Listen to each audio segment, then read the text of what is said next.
Hello. Today, we're going to be talking about how to generate reports. Under reporting, we have like standard reports such as asset management. Under asset management reports, we can see the asset downtime history. We can see the asset hierarchy, so asset inventory list.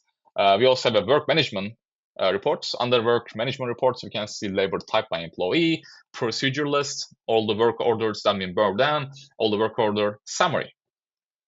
If we wanna view, we also have the option to download this as a PDF or on Excel. So when you click on a PDF, as you can see here, we can put all the information and we can click on run it. And as you can see here, that will bring us to this report. Let's make this a bit bigger and let's zoom in. As you can see, this is our work order summary. You can see the work order number with their assets, with their status. You can see the craft, the type requested by this person and assigned to this person, and which date has been created, and you can see the due date and the completion date. And the same concept goes with every other report in here. All right, let's exit out here.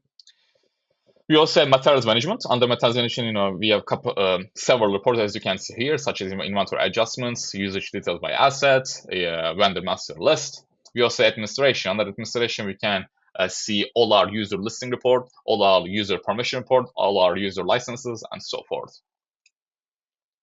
We also have forms. On the forms, we can see all our purchase order receipt. For example, let's see all our purchase order. Let's click on it.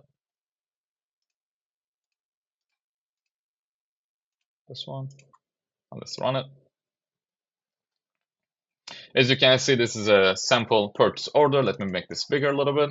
We can see the vendor is going to be shipped to here, and you can see the item with the quantity, unit cost, and below we can see the total amount here as well. So this was just an example. Purchase order report. Again, we can see such as recurrent work checklist, all our work order reports, and work requested reports. Thank you.